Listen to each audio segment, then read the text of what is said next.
Stories bring us together. They help us understand each other and ourselves. Vermont Public's award-winning storytelling is funded in part by you. But now, with all federal funding for public media eliminated, your role matters more than ever. If this service has ever helped you feel seen or connected, please help it survive. Start a recurring gift of $5 per month and keep the driveway moments coming at vermontpublic.org. The next story starts with you. From Vermont Public and the NPR Network, this is Brave Little State. I'm Josh Crane. You could say that this episode started where a lot of Vermont journeys start, at an admissions event for the University of Vermont. Erin Robison was at one last spring with her son, who's a prospective student. And something the admissions officer said piqued her interest. And I had never heard this before, and so it just made me question if it was even real, what he was saying. And Erin has lived in Vermont for more than 20 years. She's one of those people who likes to collect all the quirky bits of local history and other trivia she can find. But this fun fact was new to her. The comment was, and did you know that Vermont was the home of a Great Lake at one point? Or something along that line. Great Lakes. There are 5 straddling the border between the Midwestern United States and Canada. And they are really big, covering more than the area of New York, New Jersey, Connecticut, Rhode Island, Massachusetts, Vermont, and New Hampshire combined.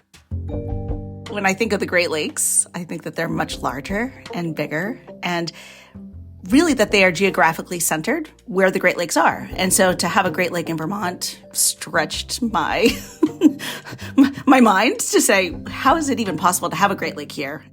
Now, Vermont really only has one lake that you could, in good faith, even consider as a Great Lake contender, Lake Champlain. And it turns out it was once the 6th Great Lake for a very brief period of time.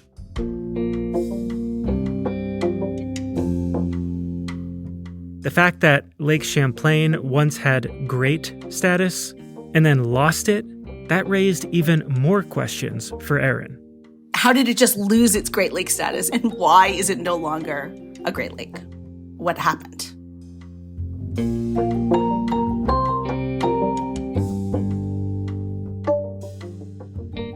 A lot of you are also stumped by this strange Vermont fact, since you chose Erin's question for us to answer in one of our recent voting rounds. Well, in a case of true synchronicity in the public radio podcast universe, just after all of you voted for Erin's question, I heard from this guy. Check 1, 2, testing, 1, 2, check. This is Dan Wanschura, the host and executive producer of Points North, a podcast from Interlochen Public Radio all about the Great Lakes. Check 1, 2. Okay. I think we're good. Dan and his team host trivia nights in Michigan. We call them Pints North, by the way, which we're pretty proud of. And while they were prepping for these events, they stumbled upon the same fun fact that Erin did, that Lake Champlain was once considered the 6th Great Lake. The crowd at the trivia nights would often be stumped because they didn't remember this or know anything about it. And through that, I was just like, man, we got to do this story. We got to get into what happened here. So they did. Dan and reporter Ruth Abramovitz unearthed the history of Lake Champlain's fleeting brush with greatness and the controversy that followed. They even spoke to the one Vermont senator who was at the center of it all. Dan and Ruth pick the story up when we come back.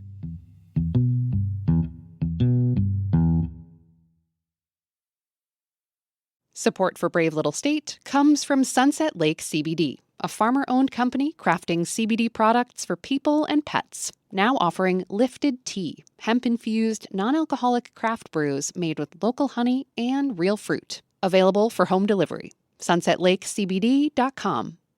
And Wendell's Furniture, home of Wendell'sDeals.com, with quality furniture at surprisingly low prices, including a selection of sofas starting at $7.99. Inventory and pricing at Wendell'sDeals.com.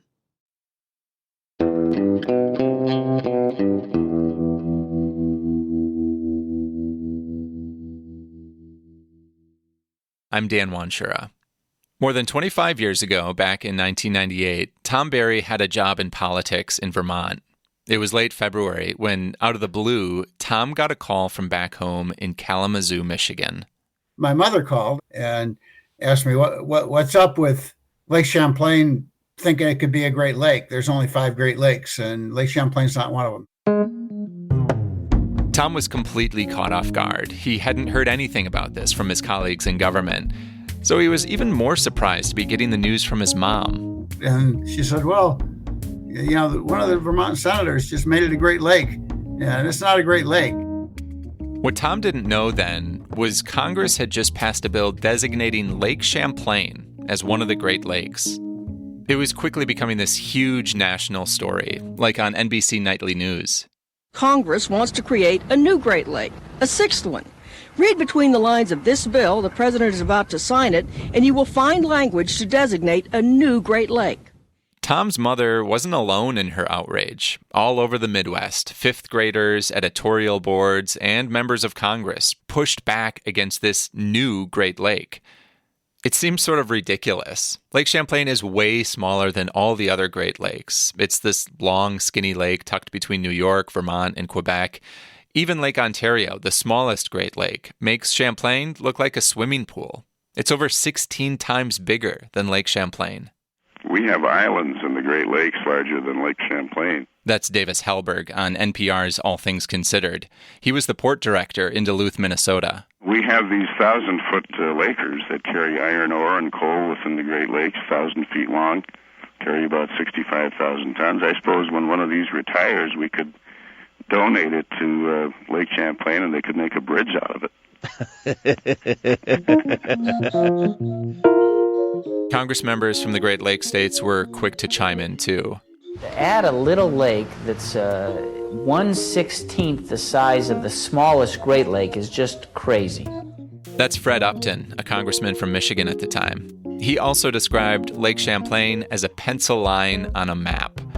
Ohio Representative Steve LaTourette piled on, too, telling reporters, if Lake Champlain ends up as a Great Lake, I propose we rename it Lake Plain Cham. So if Lake Champlain was not on par with the Fab Five, how did this all happen? Ruth Abramovitz picks up the story.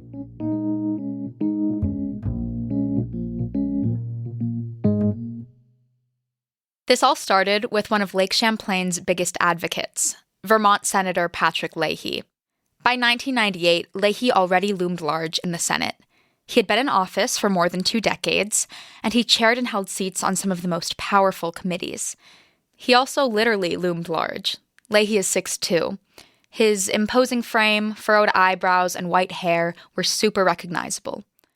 Leahy knew that Lake Champlain was in trouble. I wanted to make sure we were protected. The lake, which is a beautiful spot, but faces all of these environmental pressures. Senator Leahy tells me this from his kitchen in Burlington. I can see Lake Champlain through the window behind him. Great or not, it's a brilliant shade of blue. He's 85 now. He retired from the Senate a few years ago, after 48 years in office. I wanted to make sure I had a lake that wasn't falling into the pollution that we saw in a couple of the Great Lakes.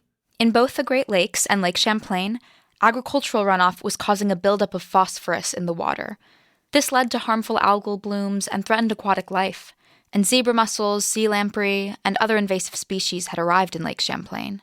Senator Leahy was really focused on ways to increase both scientific research that went into cleaning up Lake Champlain as well as the actual cleaning up of Lake Champlain. That's Suzanne Fleek-Green, a legislative assistant to Leahy who worked on environmental issues. He really, looked at every agency and tried to find ways to help Lake Champlain. The lake brought billions of dollars to Vermont and New York through tourism and fishing each year. It also provided hundreds of thousands of residents with clean drinking water. If Lake Champlain fell into ecological disaster, it wouldn't just harm the species in the lake. It would harm Vermonters. But there was a solution. A federal program to fight these problems already existed. Sea Grant. Sea Grant research. Sea Grant. The National Sea Grant Program had been around since 1966. It funded ecological research in coastal areas and the Great Lakes. They were tackling those issues with invasive species and runoff, among other things. The University of Vermont said, hey, it would be great if we too could be part of the Sea Grant program, especially because they worked on a lot of the same invasive species issues that occurred in the Great Lakes. In late 1997, Suzanne went to work. We knew that the Sea Grant reauthorization bill was bubbling at the Commerce Committee, and so we started talking to staff on the committee about how to add UVM as a Sea Grant program. Reauthorization of the program only happened every couple of years. This was their best shot at including Lake Champlain. You know, like in any legislative process, we went back and forth a little bit to see if that was the best approach. They wanted to get this done while the bill was still being polished in committee, before it went to the full Senate for a vote. The only way we could do it initially, because the bill was about to go to the floor, was just add it on to the Great Lakes designation. So, Senator Patrick Leahy added in a brief line. It read, "The term Great Lakes includes Lake Champlain."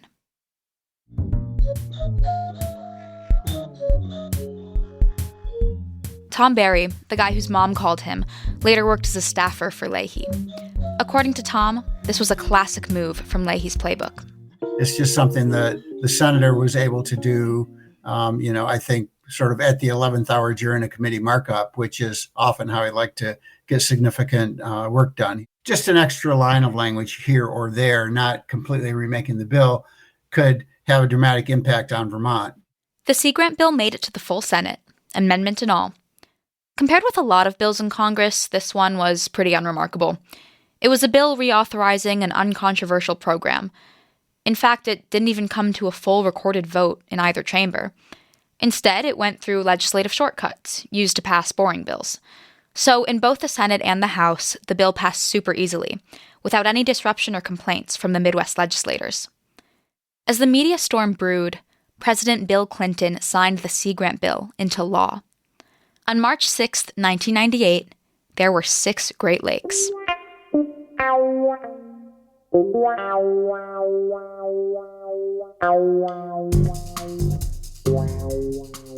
Leahy's office put out a press release celebrating this win for Vermont.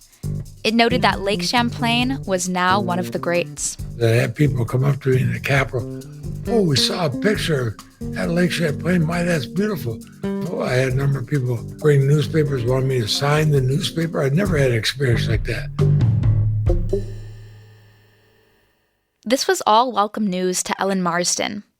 At the time, she was an assistant professor of wildlife and fisheries biology at the University of Vermont. The Sea Grant program has always been a very good place to go to for research funding. So it spelled opportunity for us. Wow, we're already doing work on Lake Champlain. Here's even more opportunity to get that work funded or find funding for it.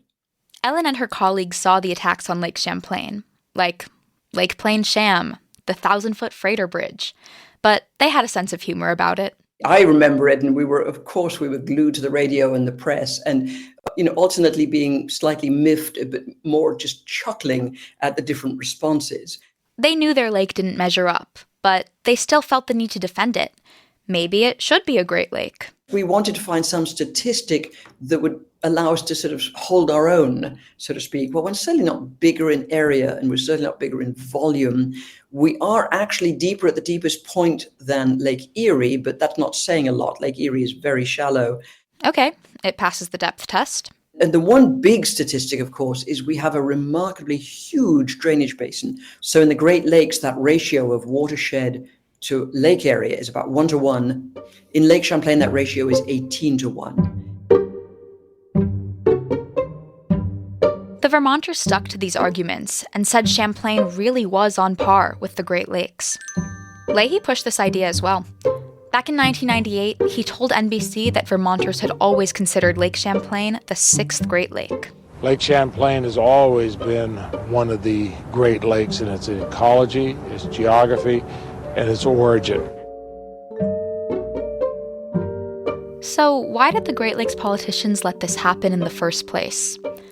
Likely, they weren't paying much attention to the Sea Grant bill at all. These were people who basically were embarrassed that they had to tell their constituents, I voted for a bill I never read or didn't understand. And I was not going to push back on them. It missed the attention of everyone. That's Representative Fred Upton again. We have a lot of bills, pieces of legislation. You rely on staff, you rely on others. Often, you might have 25 bills up in an hour's time for a vote on the House floor. He was worried that this bill could hurt funding for the Great Lakes. When you go from 5 Great Lakes to 6, guess what? The funding gets cut. At first, a Lake Champlain Sea Grant program would take less than $200,000 from a $56 million pot. But what if Lake Champlain cut into other programs, beyond Sea Grant? And this set a dangerous precedent. It would have been a foot in the door to eventually block us out by adding a 6th, and who knows if someplace else had an idea for a 7th Great Lake, or, whether it be in Florida, California. The heated backlash coming from the Great Lakes was about funding, but it was also about identity. The idea that the Midwest is culturally different from, say, the East Coast or the West Coast is really, it's been a long-standing tradition. That's Chris Gilchrist, the Director Emeritus of the Great Lakes Historical Society. Chris says this attempt to add a 6th Great Lake felt like an affront on the 5 original lakes and their home states. It was annoying. The Great Lakes region were often victims of bicoastal bias, Chris argues. When it came to federal projects, they always had to fight for attention over the 2 coasts. Making Lake Champlain a Great Lake on a whim, it felt like just another example of East Coast favoritism. I think it illustrated a lot of things about how people viewed the Great Lakes and a kind of a lack of respect for the history of the Great Lakes and what it had done for this country over 200 years.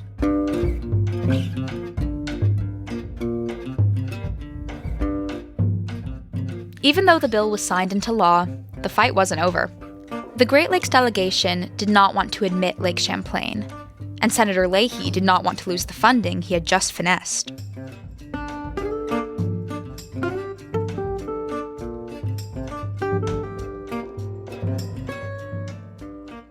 Coming up, this true David versus Goliath story. That's after this.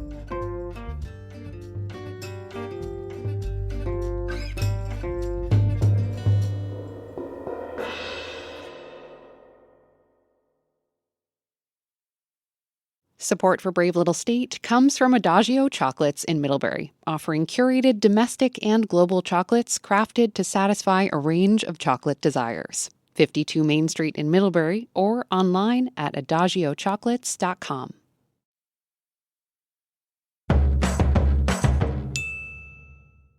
Welcome back to Brave Little State. Reporter Ruth Abramovitz was just explaining how members of Congress were at odds in 1998 over whether or not Lake Champlain should qualify as a Great Lake. Here's Ruth. The stage was set for negotiations to begin. In the ring, it was Representative Upton and Michigan's 2 senators. They were up against the heavy hitter from Vermont. I felt a little bit like David and Goliath.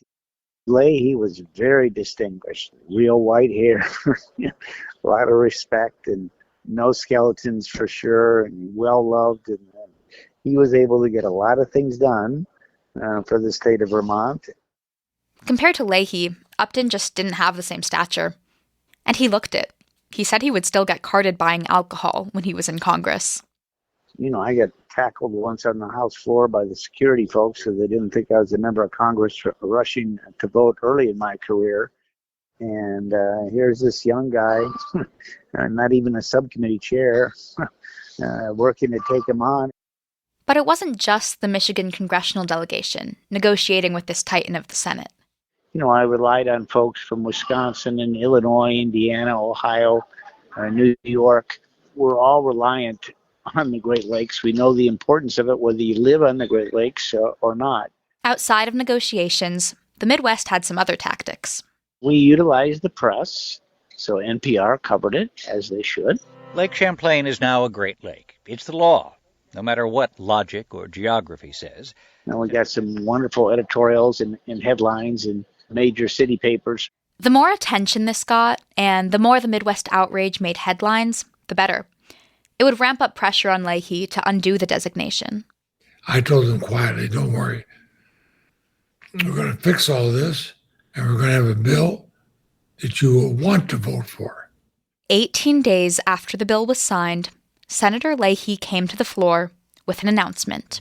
Mr. President, I want to say that I'm pleased to join my colleagues from the Great Lakes states today to offer an amendment that clarifies an issue that relates to ecological research involving Lake Champlain and its relatives, the Great Lakes of the Midwest. The purpose of my earlier amendment was not to change any maps, but to promote ecological research on the common problems facing our lake. I understand the symbolic issue this has become with our friends in the Midwest.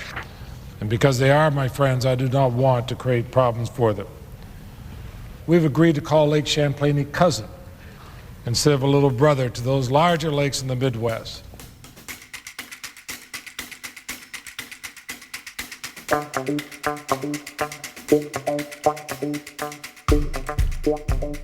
Under this amendment brought by Leahy and his colleagues from the Midwest, Lake Champlain would no longer be one of the Great Lakes. The amendment didn't guarantee money for Lake Champlain, but it allowed nearby universities to apply for it, just like any other college in the Sea Grant program. Looking back, Upton remembers this as a true compromise. The bottom line, of course, was that the Great Lakes still prevailed at 5 and getting the funding, and Lake Champlain was eligible for Sea Grant money, and he was pretty happy about that too. So it was a win-win for both regions.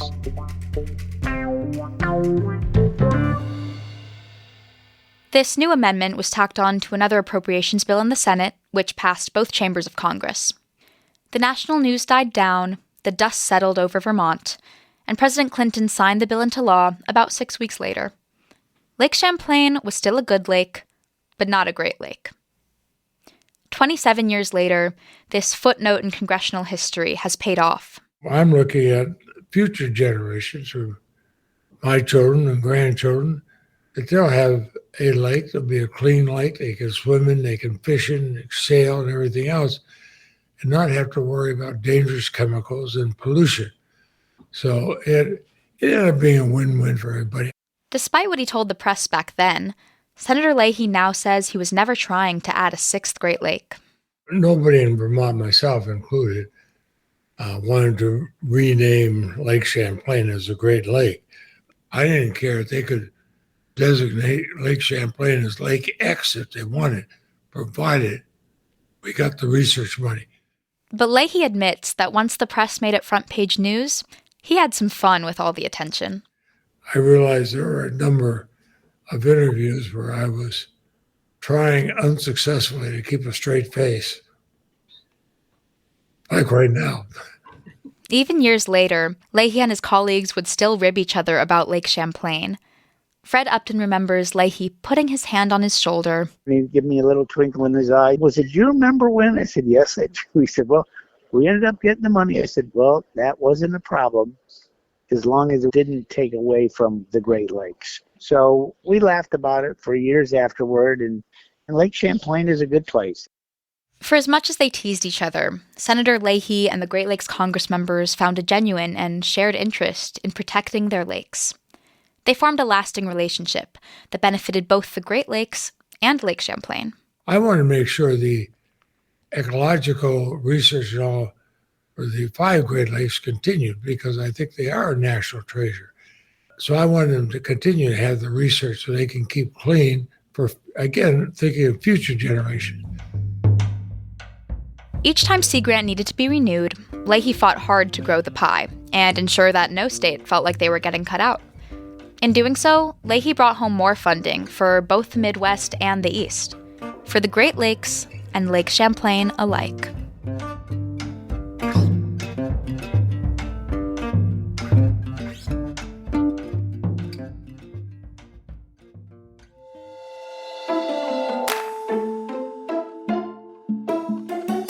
Thanks for listening to the show. Thanks to Aaron Robison of West Rutland for the great question, and thanks to our friends over at the Points North podcast for finding the answer and sharing their story with us. You can find all episodes of Points North and Brave Little State in your favorite podcast app. While you're there, be sure to hit follow, and if you really want to help us out, leave a rating and review. This episode was reported and produced by Ruth Abramovitz and Dan Wanschura. It was edited by Morgan Springer. Additional editing from Dan Wanschura, Ellie Katz, and Claire Keenan-Kurgan. The Brave Little State team is Sabine Pooks, Burgess Brown, and me, Josh Crane. Our intern is Camila Van Order Gonzalez. Our executive producer is Angela Evansy. Theme music by Ty Gibbons. Other music by Blue Dot Sessions. We're a production of Vermont Public and a proud member of the NPR Network. We'll be back soon with more people-powered Vermont storytelling. Thanks for listening.